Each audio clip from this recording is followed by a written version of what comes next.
So, this is Dame's Place, still going with the story of about my first day in the first job. I'm going to pick up a little bit where I left off, okay? And the last video, if you see that, has Attica on it. It went into the guards wanting to get paid for the riot, okay? There's a lot of videos on that, and I have them tagged on my video, on my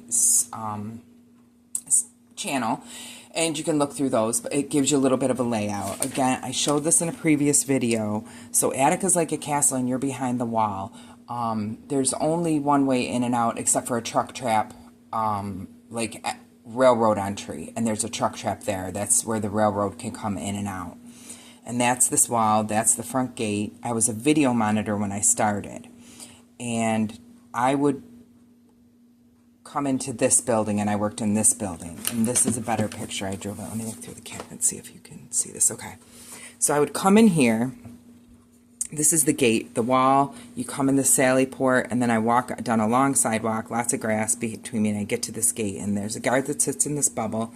This is a hallway. It goes to the arsenal. The arsenal's behind him. He has to go through the arsenal to get in here, and this is with what everything is in an arsenal. Then there's an employee lunchroom here.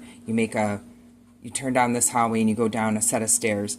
This hallway is going to have guards, vacation schedules, their bulletin board for their schedules. I put that up every quarter or whatever it was for when they bid. I think it was quarterly they bid, but maybe it was less than that. No, definitely the job bids were like quarterly, and then because those are like there's about 70 officers that just kind of fly. They go wherever you need them, and they bid 2-week vacations, and they go all over the jail. They like to just work around. They don't want to sit in a block. So that's where they go. I post all their information. I do their vacations. When they swap vacations, I keep track of that, who owes who on days and vacations. So that's down there by the locker room, and the sergeant goes there every day and does his good morning, whatever he's saying, but it's like roll call.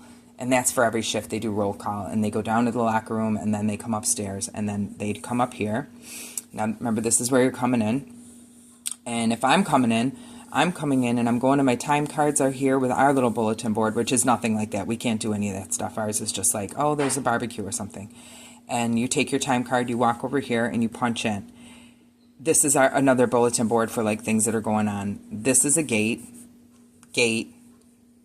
here to go up to my office on the 2nd and 3rd floor. That's where the warden's office, IRC, time and lieutenants attendant, all the deps, all them, top admin on 2nd floor, HR and stuff on 3rd floor. I worked in both. Okay, so I would have to hit that gate. This guy is in control of all of these gates. This gate goes to A block in the back. Can you see that?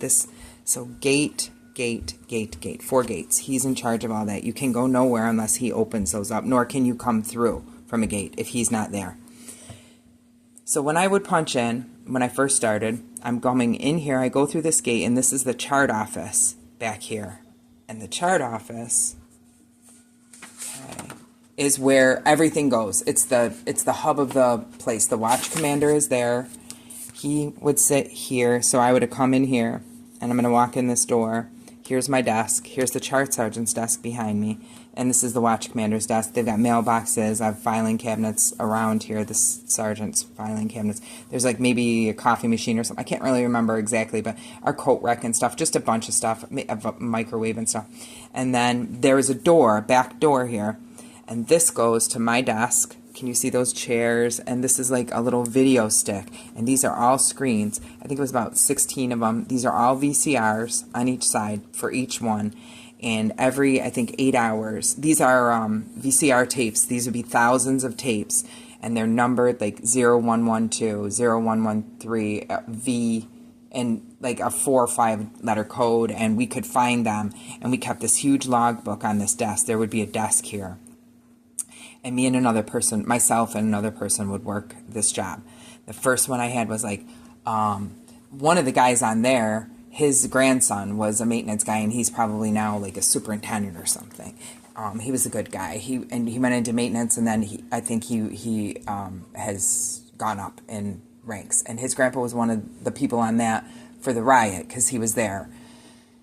And another girl I worked with, she was one of God's God's children. It's a cult. Her mother took her in a cult. They had met at they worked at her father and this woman met, and they worked at Fisher Price. And there was actually at that time this cult, Children of God, they were called, and they were making wooden toys for the kids.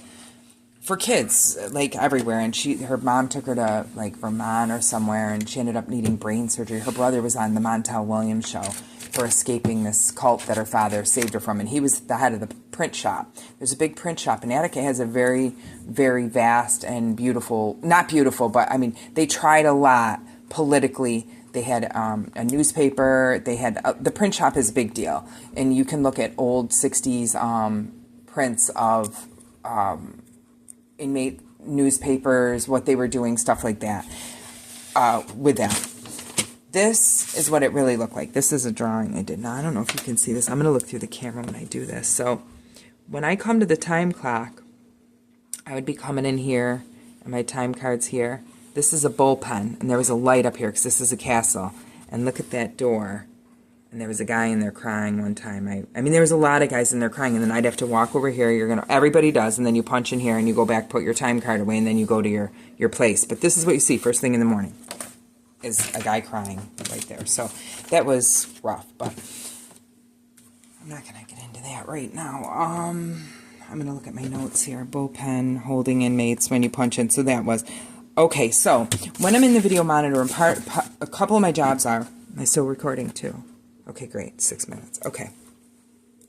So all of these. Now, when something goes on in the box, these are going to be all the box. That's the shoe. I think the guy, if you listen to El Famous, when he talks, I posted it yesterday, he did time there, and he talks about his time there. So that's a good one to listen to, because he's talked about things I said when he heard the stick. When you heard the stick, how you run, well, you're not going to run. He talked, like, listen to what he says about it. It's very scary. He can explain it better than I, but it was scary. And these are like chow hall. And these guys are going to come in when something happens and ask me. They're going to say, Damia, we got a guy there pulling him out of his cell in on the third floor in the shoe. You got Mark David Chapman there at the time.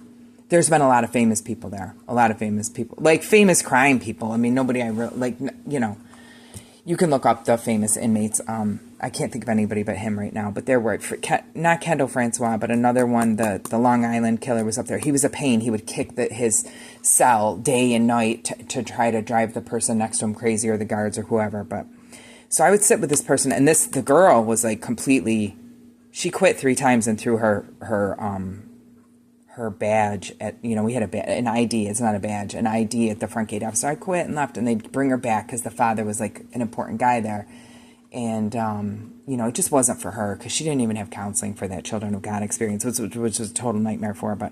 And her ideas on things were like from them. So she's here, and she's doing like really, just really wild things that I'm not going to get into because it doesn't matter. But I mean, this is a person that would, let me say this. Yes, good story. Civilian employee that would go to the bathroom, leave her go in the bathroom and leave it in there so that the inmates had to see that, not flush it. And she did that multiple times, and I think she wrapped it all in tape. She wrapped the whole toilet round and round and round with tape, so they had to like take it off. And she did that to 2 different inmates. Like one told me, and then finally another guy told me that were porters up front for years and years. So they weren't lying. They didn't make it up. It was what happened. So, I mean,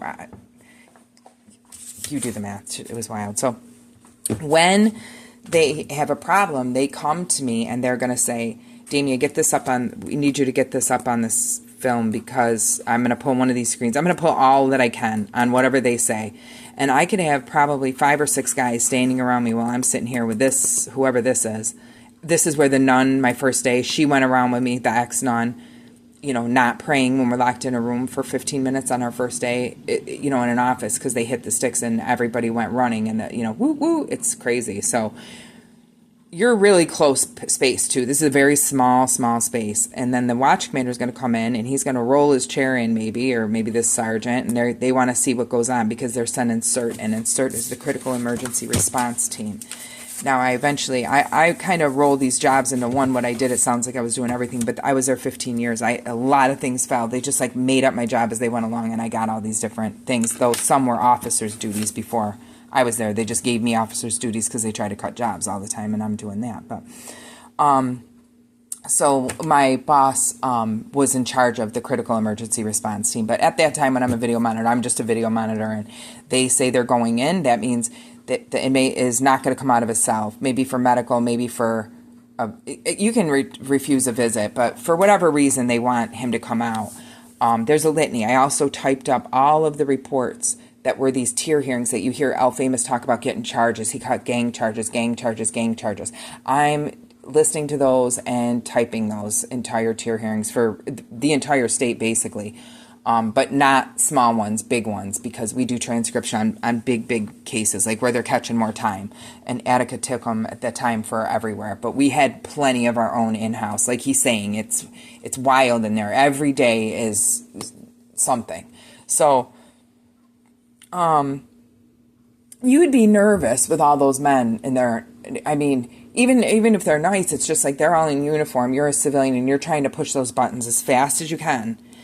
As fast as you can, and that's in that small little area, and you're also afraid. You're actually, I don't know what's going on, and I'm watching. Okay, so I'm skipping a little. So you say you're not. The inmate says I'm not coming out. Now what they're going to do is they're going to set. The guard says okay. He tells a sergeant.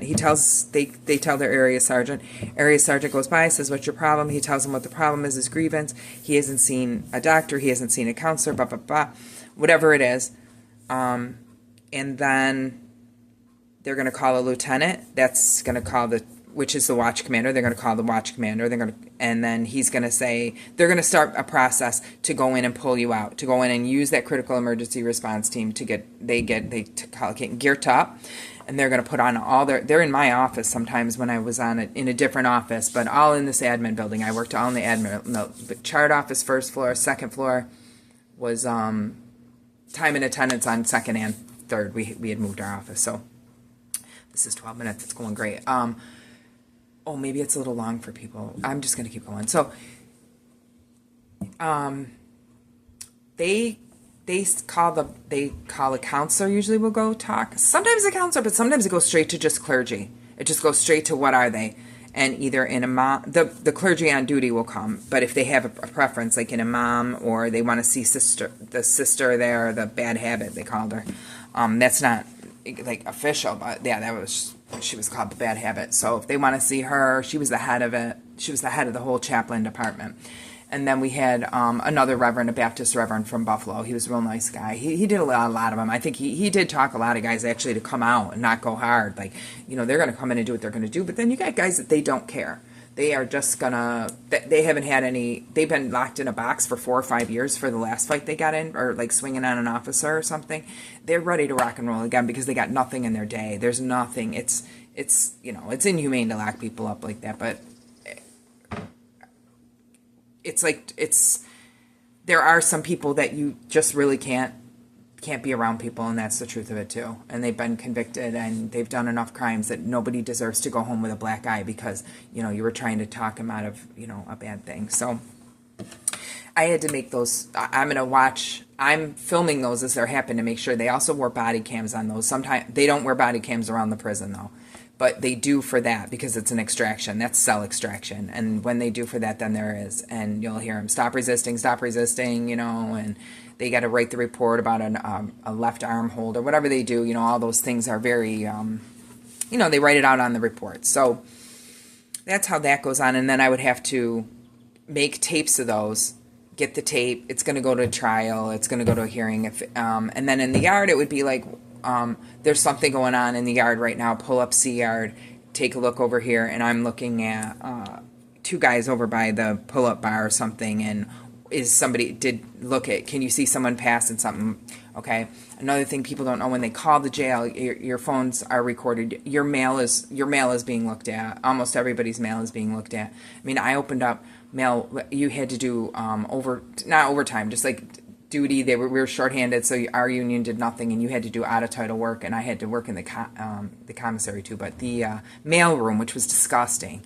I mean, the things people set in were like, dirty underwear, and just stuff you can't imagine. I don't even want to get into it, but it was everything you can imagine. Pictures, not a lot of rules in it, and I get some picture, but some stuff was just, it was unreal, and they should have been on Mail Watch. There was guys that couldn't get a Sears catalog because there's kids in swimsuits. You don't put your kid in swimsuits on the internet. I can't tell people enough. It's just not a good idea, and it never has been.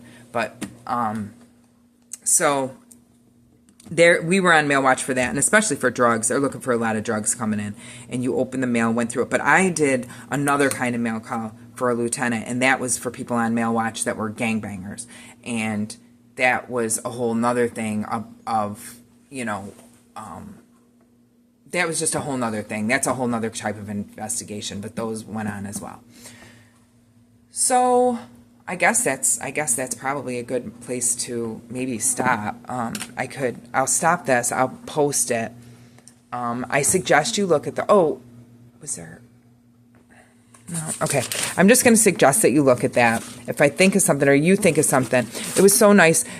Vincent made a comment that he was looking forward to part 6, and my phone was cutting it crazy. And I want everybody, if you have a question, I'd love to answer it. And I'm not trying to get anybody jammed up. I'm not getting people jammed up on this. This came from the top down, and it doesn't matter who was down. Okay, it was just the top. That's where it all came from.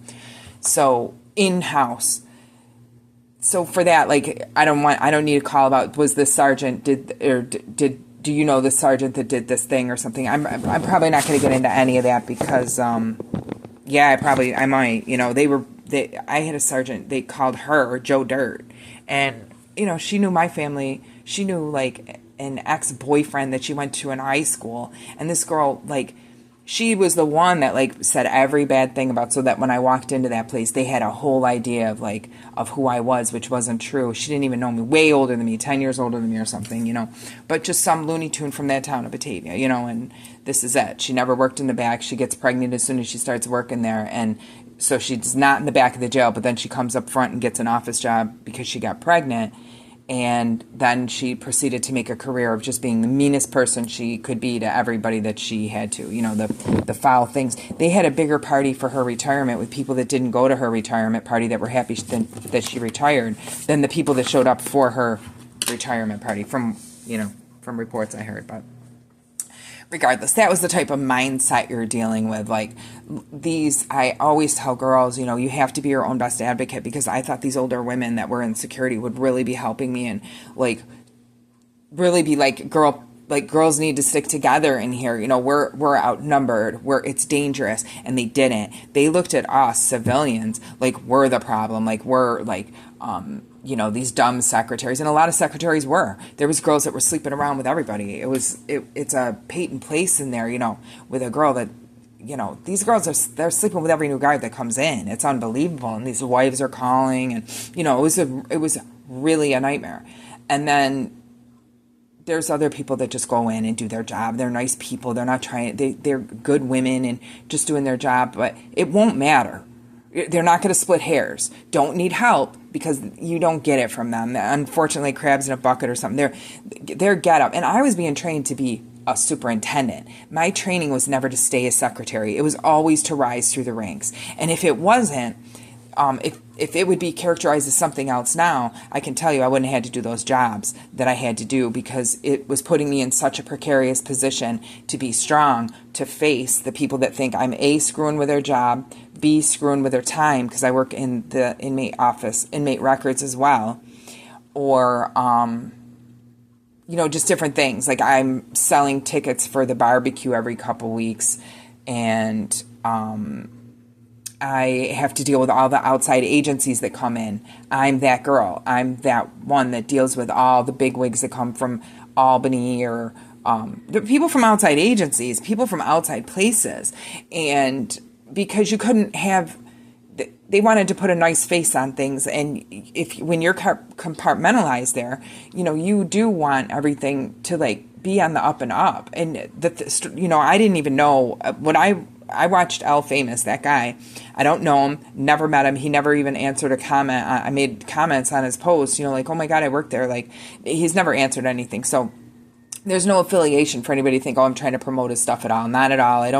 I just want to promote that that's the truth. And no one seems to know. I have more in common with what he's saying than I don't talk to anybody from my job. And when they've reached out to me, it's always been a setup. A nurse reached out to me. She had watched my content a lot, and it was before the strike. The strike last year is what freed me. It freed me. When I told you I stayed in the house for that 2 weeks when that CO was on the West Coast and he left it real vague and didn't post at all when he was on the West Coast. So I couldn't know when he left. I was waiting to see when he got back to Buffalo before I would, venture out. And none of this is my husband's a good husband. And, he wouldn't suggest that I sat in the house and worried about it, but I will, because he didn't know what was going on in there either. You know what I mean? I couldn't tell him those things because there was nothing he could do for me in there. You know what I mean? He could just be a good husband to me outside and raise my daughter with me, because her father was not, he may have been there, but he was checked out, and he wasn't raising her to know the things that she needed to know. Very important things. My husband did that now. So I appreciate that, and will love him for that for always. So that was where I was at. And another thing is, when I went in there, I had to carry that. When I got divorced, that insurance was in my divorce decree. So that was why I stayed there. I know that people are probably confused. Why would you stay there and not leave? I had used the inmate's lawyer, the lawyer. His name's, I'm not even going to say his name, because his kid is now like in that same position, but he represented me, and I ended up with just part-time, like 50-50, because I had a DUI. And that was the other thing. A guy that I knew that was head of the internal affairs in Buffalo, I ended up meeting him on a St. Patrick's Day, and he told me about how when they dropped the DUI in New York down to .08, nobody fought it because it was .10. And those 2 points, people just didn't fight it, didn't get tested. I should have fought it. They got me on a .08 on a car wreck when somebody, ran me off the road. And 2 times that happened. This was the first one, though. And so, or was it? No, it was this. I had one on my record when I went to get a divorce. One had fallen off. I had 2, and they were both .08, and they were both on Route 98. Same agency that's been involved with every single thing. So I'm not going to say more on that, but my father said, don't ever drink and drive. Don't ever take drugs and get in the car. Don't ever, I was sold t-shirts at the Dead shows and tie-dyes and stuff at some points. And then I just went for fun with friends sometimes too. And, he always warned me about that, and I didn't do what I was taught. I went against what I was taught. So, but he did tell me, that was just a sweep up. You probably wouldn't have blown anything when I told him the time and everything, and I felt fine. What happened? And he said it was a setup. And this is a guy that runs internal affairs for the Buffalo Police Department, but not anymore. He's retired. He was retiring back then. But he told me the whole thing. He's like, it's all set up. So you just move on, like it freed me in that I forgave myself for having had to go through any of it, because they probably would have got me anyway, some other way, but because $50 in your divorce decree that you can never lift, and this is a guy that was my Uncle Tom's wife's brother, who was, connected. And, I thought he's going to always be like my uncle, and he wasn't, whatever happened with him and my uncle, that came back down to me. So I paid for that, whatever it is, but he's dead now. So I'm still not going to say his name, because I still, I really loved his sister and everything, and it's nothing to do with her. So I don't want to say names of people. I'm not trying to get anybody jammed up. I don't say names, just how it is. So that'll be it for today, because this is really long, 23 minutes. Holy cow. I appreciate if you stayed through and listened. If you did not, I hope that you find other shorter videos might be more enlightening. That's my thought today. Mr. ODR is out racing for his Sunday Sizzler. He's out in the garage. I had to get this done while he was outside. And I should do some more. I want to try to cut in some more Attica footage of it, but I'm really not that great with editing or anything. I'm doing this on my phone. So forgive me, and I'm going to try to get better. And I hope you have a beautiful day. It's Saturday. It's Mother's Day weekend. There's lots of fun stuff to do. And to all the mothers, congratulations. You made it. You had your baby. And I love you. And to my mother, thank you for raising me. And to my baby girl, I always miss you. And I love you, Mommy.